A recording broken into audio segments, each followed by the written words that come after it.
Craig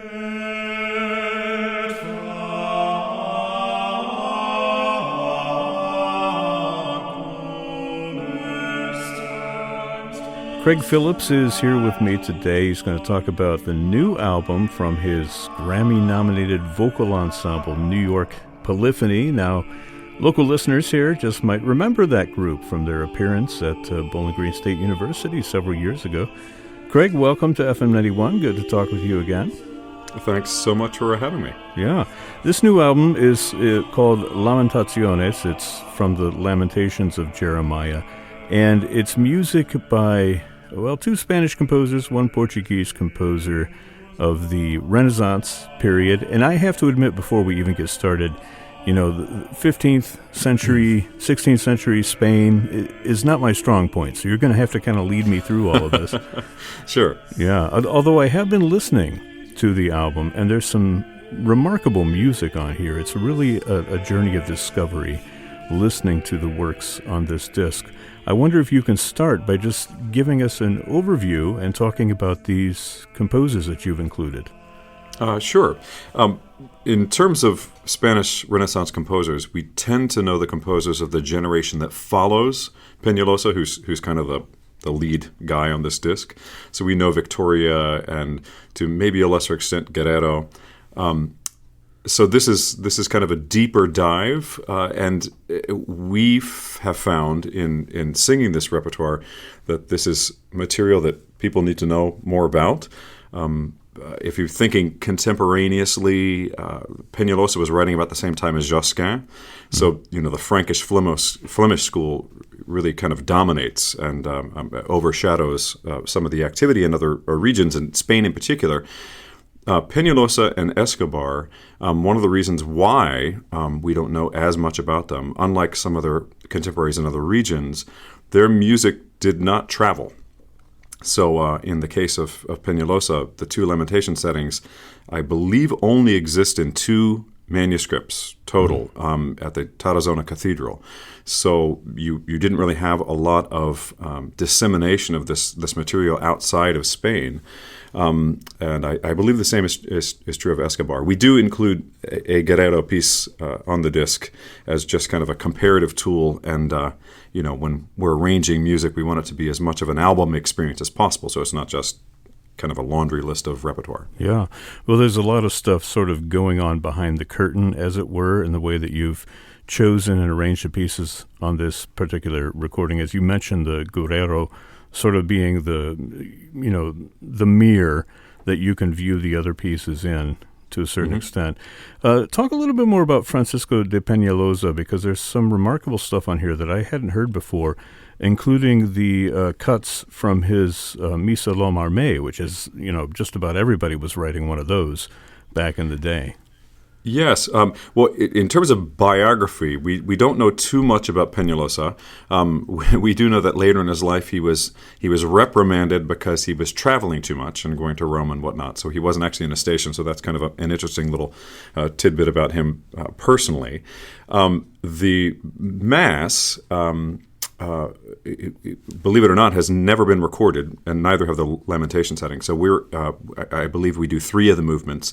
If you know the ensemble, the Orlando Consort, on a disc they released a couple of years ago, they actually recorded the Credo, which is kind of how that got on our radar, and thought, we should really look at this. Just in terms of his output, there's not a lot that survives, and the Mass in particular is interesting because I think you can hear in it that he was using every crayon in the box. And you look at these other composers that set or at least based masses on this tune, and it clearly was somewhat of a challenge, like a challenge to composers. And Peñalosa, in many instances, is forward-thinking. I mean, you can hear kind of his use of imitation, some of which is sequential, that almost begins to sound Baroque. In terms of the demands on the singer, the tessituras are pretty wide. It's very florid in places. We loved putting this up against the Lamentation settings because it's such a stark contrast. Yeah. You have something that moves. I think in the notes, Ivan Moody wrote something about a kaleidoscope of sound. But then you move to the Lamentation settings, and there's just stark economy, which you would think would lead to something that was just very staid, but it really exposes Peñalosa's genius, because understand that these composers were writing in a very, very strict rule-based compositional system, what you could and couldn't do in terms of dissonances and voices against voices. And so I like to say that in the Lamentations, there's not a wasted note. And sometimes when you're hearing it, if you really pay close attention, he will go down to 2 voices at a time or 3 voices at a time. But the way he voices, you just get this kind of almost imposed structure that it fools the ear into thinking you're hearing something much larger than is actually happening. And it's really fascinating. Yeah, and they sort of have to think outside the box while staying in the box, as it were. Absolutely. Yeah, and listening to the piece, I mean, it has all of this stimulation in terms of musicality and what the composer is doing, but just on the surface level, it's an extremely effective piece of sacred choral literature. And I can imagine people listening to this during Holy Week and really, feeling the presence of the Spirit through this music. Absolutely. And I think it's really fascinating to consider some of the later Lamentation settings when composers were a little freer to, stray into what later we'd call madrigalism, really trying to text paint. Peñalosa doesn't ever resort to that, partly because of the restrictions at the time and where he was writing in the continuum of this form, for sure, Renaissance polyphony.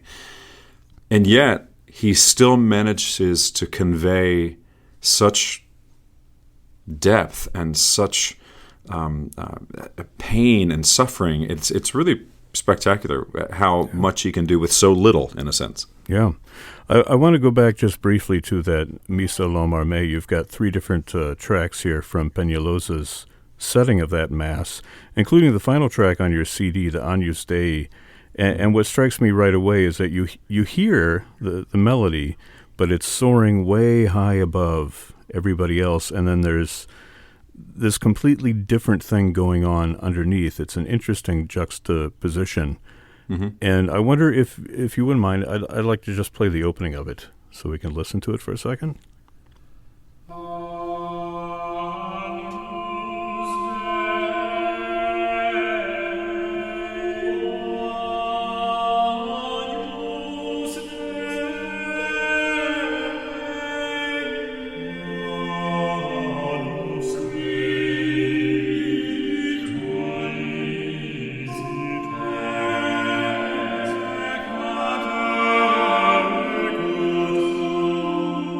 I think it's really interesting the way that the music grows out of that melody and that tonality. And that first little turn of phrase toward the beginning, it almost sounds a little modern in some ways. It's a really interesting piece. Yes, and we encounter actually in other sections, especially in the Gloria movement. It's, if we're so... let's just say we're often soaking in this music because we do so much of it, and our repertoire that we perform on the road is so wide. It's easy to forget where in the timeline of composition these works fall, because there's some really, really forward-thinking parts to it, and sounds like you said, much more modern.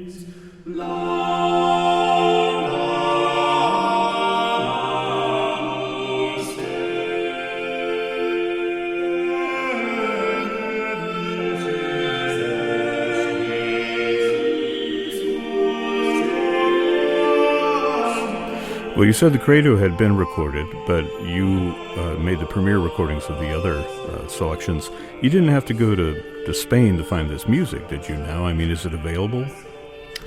Well, the discovery of this music is actually what can I say?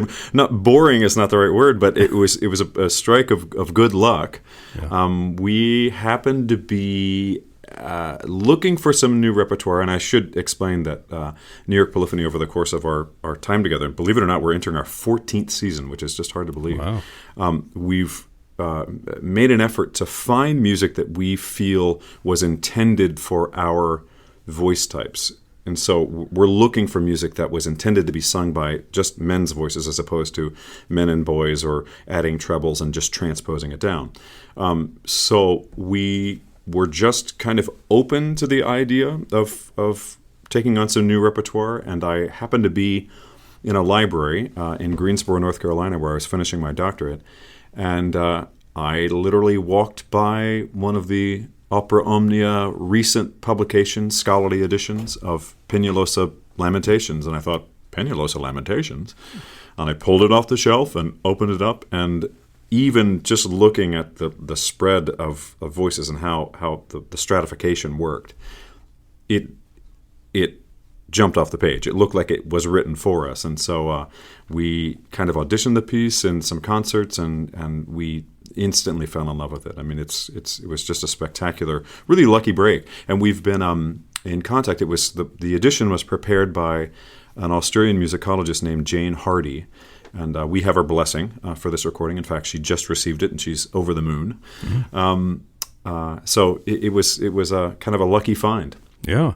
Now, how did you choose the other two composers that you included on the disc? As I recall, I think we built out from the Lamentations. Generally, we vet repertoire in concerts before we determine if it's something that we have an affinity toward and we want to record. So we started with the Lamentations, and then we took to it pretty quickly. And there were actually 3 settings of the Lamentations. The other setting, which would be Feria 4, we recorded Feria 5 and 6. The voicing was different, didn't fit us as well, so we stuck with these 2. And from there, we tried to build the program, looked at some other Peñalosa. There's actually a collection of smaller motet works for fewer voices. We have a trio on the disc. So we had some other material that we kind of put around it, some of Peñalosa's contemporaries, staying in Spain, so we could kind of get the compositional idiom to cohere. And it was out of the Lamentations that kind of led us to the other parts. And like I said, the Peñalosa Misa lo Mamé was published. I can't remember the publisher, and so that seemed to be an easy fit. And that was another piece too that when we first sang through it, we were just shocked that this wasn't more popular than it is. Yeah. Absolutely. Well, maybe you'll rectify that situation with this recording. I know that the space in which you perform and in which you record is certainly just as important as anything else that goes into the disc, and it's a lovely sound that you have. I mean, you don't sound so much like a quartet as you sound like, an entire full choir of male singers. It's remarkable how it's been captured. Where did you make this particular recording? We recorded at a place in Princeton, New Jersey. It's now called the Princeton Abbey, and it is a decommissioned friary that's on a lovely green space. It's surrounded by cemetery grounds, and we first discovered it. Actually, we recorded 2 CDs ago, "Sing Thee Noel," our Grammy-nominated Christmas disc. We recorded there at the suggestion of an engineer friend of ours who actually is based in Princeton. He said, "Oh, you need to go check this place out." And at the time, we were all based in New York City, so it was an easy trip down. And even just the beauty of the space, which I know that sounds ridiculous, but having something that really has aesthetic appeal kind of elevates the experience and adds an extra layer of magic to the performing and recording. So we were so pleased with the results of that record. We wanted to go back, and in fact, we had intended to go back to record our disc that followed Sing Thee Noel, Roma Eterna, but for some reason the schedules didn't align, or they were doing maintenance or something. So we made a decision a very good decision to record at the St. Cecilia Cathedral in Omaha, Nebraska. Wow. But this repertoire just fits this space so well. It's a kind of a wider, lots of wood surfaces. So the sound is really kind of warm and glowing. And what you can't hear is we recorded the disc last summer during a historic heat wave. So the heat index, I think at one point, was around 110 degrees. And to get the acoustic to be as pristine as possible, we had to shut every window, turn off every fan, turn off air conditioning. So what you can't hear is us really suffering. We were actually concerned when we were recording it that it was going to negatively impact our performance, but it kind of magically did the opposite. I think that there was an extra level of just, it really focused our attention. And we joke that because Iberian Peninsula polyphony, maybe we were getting a little historical performance practice if these Spanish cathedrals were sweltering. It's like maybe that's how it was supposed to be performed. Well, your next disc you can record in Alaska. Find some music that fits that. Now, yes. You record for a Swedish record label. Do they send over engineer, or how does that work? Do you do recordings and send it to them? Actually, we have an engineer, a good friend who's been with us from the beginning of our relationship with BIS, named Jens Braun.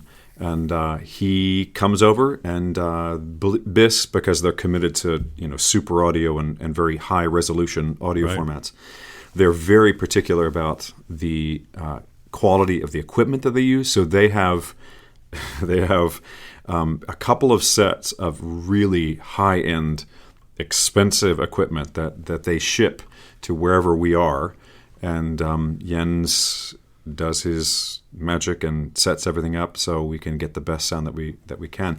It's funny, the recording, the disc is available in, I think it's a 24-bit full lossless audio codec surround sound 5.1, which is really exciting. We've never heard that surround sound experience, so we're hoping one day to actually hear what that's all about.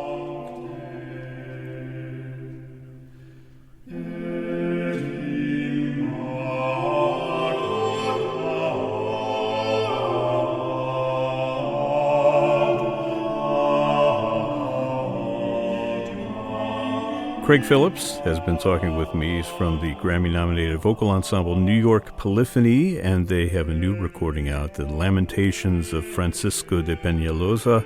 A few other composers on there as well. It's a wonderful recording from the BIS record label. We'll link to all of that on our website at wgte.org. Craig, thanks so much for spending time with us today. Well, thank you. It's been my pleasure.